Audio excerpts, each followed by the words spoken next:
روٹی مزدور کی تنخواہ سے مہنگی ہو جائے وہاں دو چیزیں سستی ہو جاتی ہیں، عورت کی عزت اور مرد کی غیرت۔ یہ الفاظ فاتح بیت المقدس سلطان صلاح الدین ایوبی نے کہے تھے۔ صلاح الدین ایوبی نہ صرف تاریخ اسلام بلکہ تاریخ عالم کے مشہور ترین فاتحین و حکمران میں سے ایک ہیں۔ نور الدین زنگی کی فوج میں موجود ایک فوجی افسر صلاح الدین سلطان صلاح الدین ایوبی کیسے بنا؟ وہ کیا جذبہ تھا جس کی بنیاد پر سلطان نے برس ہا برس سے بیت المقدس پر قابض صلیبیوں سے اپنا قبلہ اول واپس لیا؟ سلطان صلاح الدین ایوبی بہادری، فیاضی، سخاوت اور بردباری کی مثال کیسے بنے؟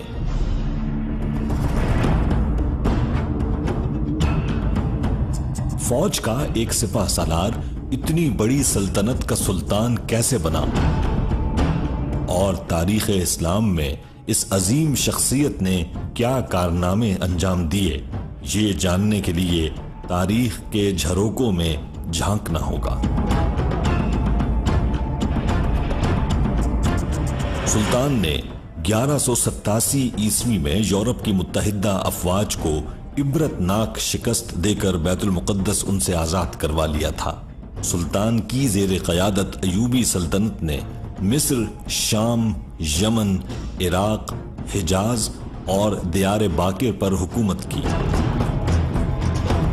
صلاح الدین ایوبی کو بہادری، فیاضی، سخاوت اور بردباری کے باعث نہ صرف مسلمان بلکہ غیر مسلم بھی عزت کی نگاہ سے دیکھتے ہیں۔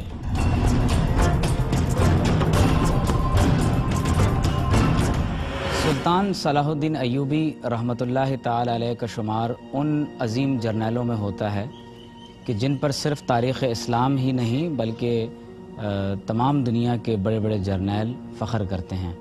سلطان صلاح الدین ایوبی رحمۃ اللہ علیہ بیک وقت فقہ شافعی کے ایک بہت بڑے عالم دین، انتہائی عبادت گزار، زاہد، صاحب تقوی و ورع، اللہ تبارک و تعالیٰ کے راستے میں انفاق فی سبیل اللہ کرنے والے، اور سب سے بڑھ کر یہ کہ لوگوں کے ساتھ انتہائی شفیق انسان تھے۔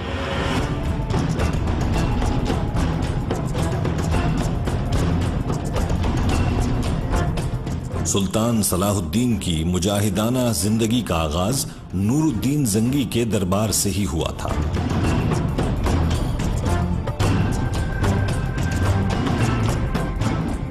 پچیس سال کی عمر تک سلطان نے گمنامی مگر پاکیزہ اور بے داغ زندگی گزاری۔ نور الدین زنگی کے دربار میں سلطان صلاح الدین کا چچا سپہ سالار تھا۔ جب اسے مصر کی مہم پر بھیجا گیا تو اس نے اپنے بھتیجے کا جذبہ جہاد دیکھ کر اسے بھی مہم پر اپنے ساتھ لے لیا۔ جب سلطان نے مخالفین کو شکست دے کر مصر پر مکمل کنٹرول حاصل کر لیا تو نور الدین نے اسے خط لکھا کہ فاطمی خلیفہ کا خطبہ جاری کیا جائے، لیکن سلطان نے معذوری ظاہر کر دی۔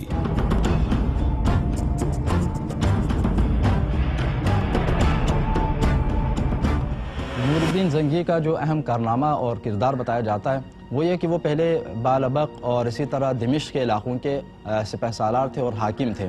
تو سلطان صلاح الدین ایوبی بچپن کے زمانے میں اپنے والد کے ساتھ بالابق کے علاقے میں رہے تھے، تو ان کے بچپن میں ان کی تعلیم کا بیڑا جو ہے وہ زنگی نے اٹھایا تھا، اور ان کو مدرسے کی تعلیم انہوں نے دی، اور اس کے بعد باقاعدہ انہوں نے اپنے ساتھ ملا کر جو ہے بعنوان سپاہی ان کی تربیت دی، لیکن اس کے ساتھ ساتھ ان کے اندر جو ان کی مہارتیں تھیں، ان کے اندر صلاحیتیں پائی جاتی تھیں، جس کی بنیاد پر وہ فوراً جو ہے اپنی صلاحیتوں کو پروان چڑھانے میں کامیاب ہو گئے۔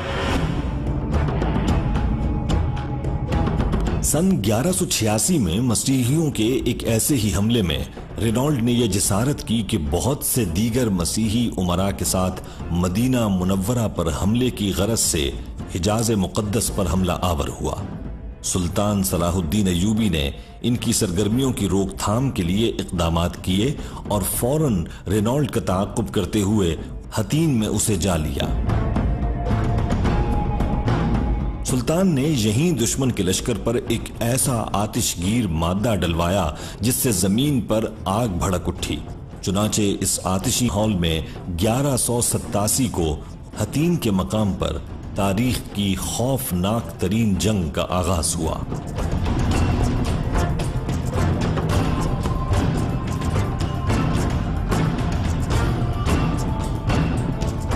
اس جنگ کے نتیجے میں 30,000 مسیحی ہلاک ہوئے اور اتنے ہی قیدی بنا لیے گئے۔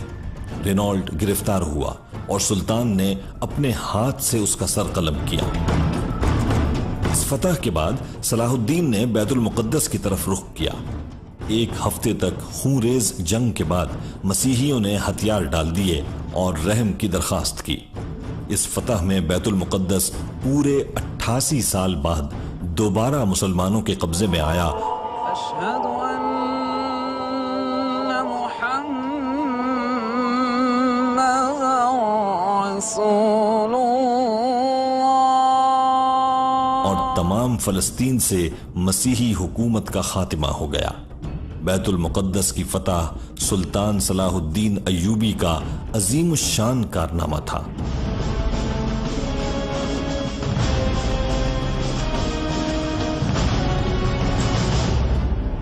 حضرت سیدنا امیر المومنین عمر فاروق رضی اللہ تعالیٰ عنہ کے عہد خلافت میں بیت المقدس فتح ہوا، لیکن صلیبی جنگوں کے نتیجے میں سن 490 ہجری میں بیت المقدس مسلمانوں کے ہاتھ سے نکل گیا۔ لیکن تقریباً 90 برس کے بعد سلطان صلاح الدین ایوبی رحمۃ اللہ علیہ نے اپنی تلوار سے مسلمانوں کا دفاع کرتے ہوئے بیت المقدس کو تقریباً 90 برس کے بعد دوبارہ فتح یاب کیا، اور 27 رجب کی وہ شب کہ جس میں آپ صلی اللہ علیہ وسلم مسجد حرام سے مسجد اقصی تشریف لائے تھے، سلطان صلاح الدین ایوبی رحمۃ اللہ علیہ عین اسی تاریخ کو بیت المقدس میں فتح یاب ہوتے ہوئے داخل ہوئے۔ جب بیت المقدس پر قبضے کی خبر یورپ پہنچی تو سارے یورپ میں کوہرام مچ گیا۔ ہر طرف لڑائی کی تیاریاں ہونے لگیں۔ جرمنی، اٹلی، فرانس اور انگلستان سے فوجوں پر فوجیں فلسطین روانہ ہونے لگیں۔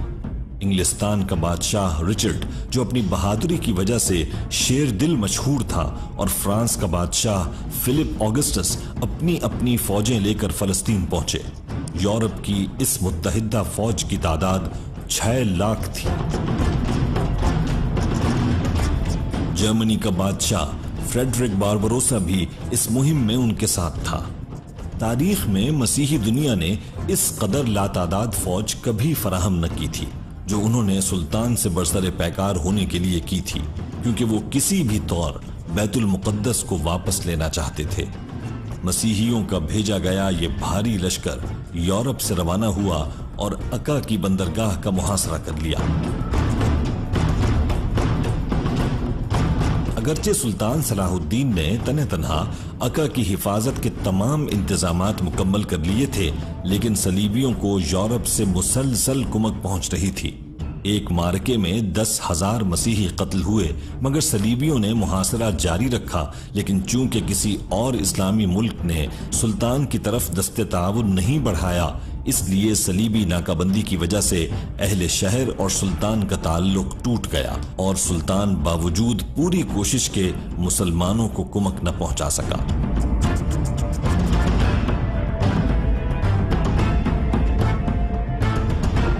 تنگ آ کر اہل شہر نے امان کے وعدے پر شہر کو مسیحیوں کے حوالے کرنے پر آمادگی ظاہر کی۔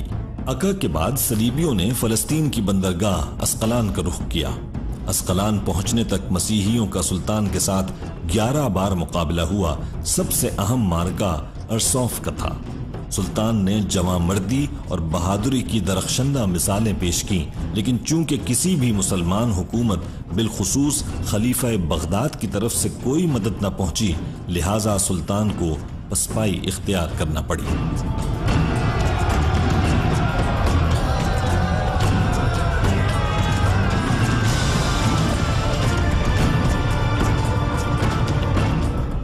واپسی پر سلطان نے اسقلان کا شہر خود ہی تباہ کر دیا،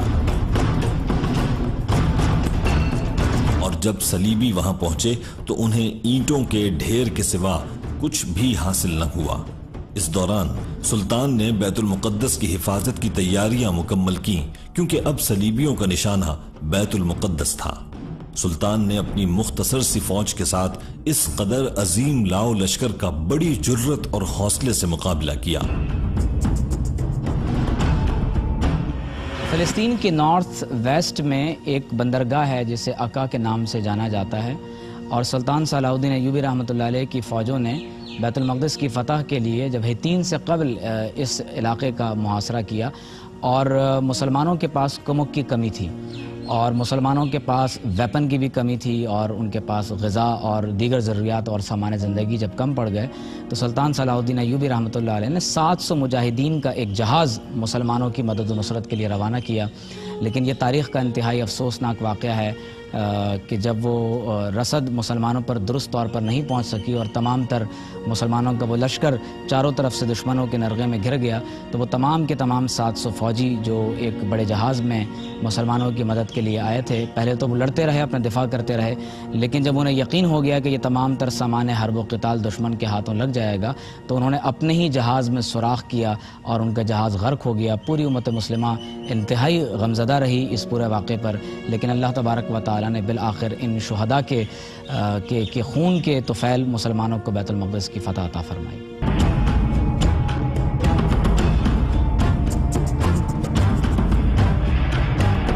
جب فتح کی کوئی امید باقی نہ رہی تو صلیبیوں نے صلح کی درخواست کی۔ فریقین میں معاہدہ صلح ہوا جس کی روح سے تیسری صلیبی جنگ کا خاتمہ ہوا۔ صلاح الدین ایوبی 20 سال انتہائی شاندار فتوحات کے ساتھ 4 مارچ 1193 میں انتقال کر گئے تھے۔ انہیں شام کے موجودہ دارالحکومت دمشق کی مسجد امیہ کے نواح میں سپرد خاک کیا گیا۔ سلطان صلاح الدین ایوبی کی قائم کردہ حکومت ان کے والد نجم الدین ایوب کے نام پر ایوبی کہلاتی تھی، تاہم ان کے جانشین اتنے اہل ثابت نہ ہوئے اور یورپ سے آنے والے صلیبی سیلاب کے سامنے طاقتور بند کی طرح موجود اس حکومت کا شیرازہ بکھر گیا۔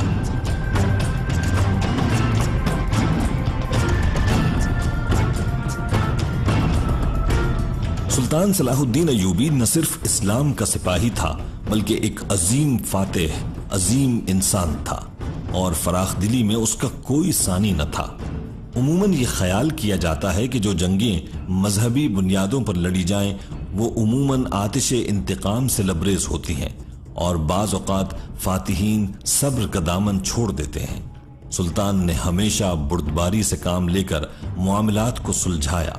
جو عزت اور عظمت سلطان صلاح الدین ایوبی کو حاصل ہوئی کسی اور فاتح کو حاصل نہ ہو سکی۔ بیت المقدس کی فتح بھی اس عظیم انسان اور مجاہد اعظم کی فراخ دلی اور عظمت کا ثبوت ہے، جس نے بیت المقدس اور عالم اسلام کا تحفظ کر کے مسلمانوں کے کھوئے ہوئے وقار اور عظمت کو دوبارہ بحال کیا۔ سلطان صلاح الدین نے فتوحات کے علاوہ جو معاشرتی تعمیر و ترقی کے لیے کارنامے انجام دیے، وہ کارنامے تاریخ میں اپنی مثال آپ ہیں۔ قاہرہ پر قبضے کے بعد جب آپ نے فاطمی حکمرانوں کے محلات کا جائزہ لیا تو وہاں بے شمار جواہرات اور سونے چاندی کے برتن جمع تھے۔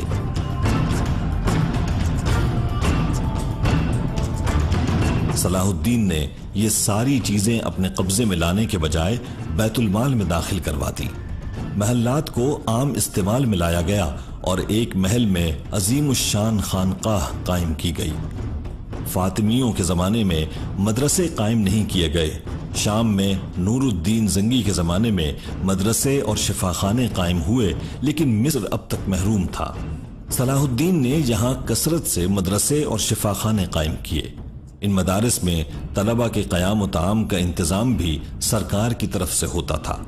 قاہرہ میں صلاح الدین کے قائم کردہ شفاخانے کے بارے میں ایک سیاح ابن جبیر لکھتا ہے کہ یہ شفاخانہ ایک محل کی طرح معلوم ہوتا ہے جس میں دواؤں کا بہت بڑا ذخیرہ ہے۔ اس نے عورتوں کے شفاخانے اور پاگل خانے کا بھی ذکر کیا ہے۔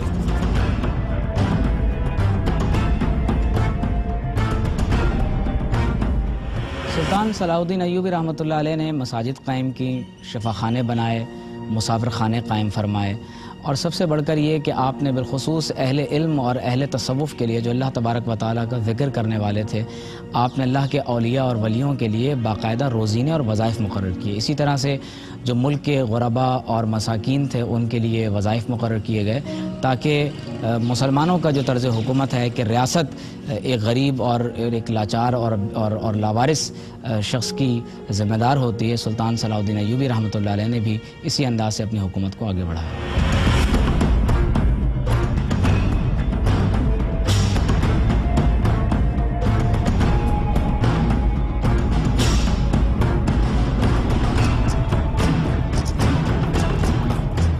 سلطان ایک کامیاب اور عادل حکمران تھا جس نے زندگی سادگی سے بسر کی اور مملکت کے وسائل عوام کی فلاح و بہبود پر خرچ کیے۔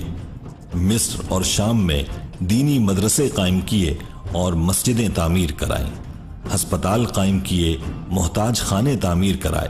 وہ ایک راسخ العقیدہ پکا مسلمان تھا۔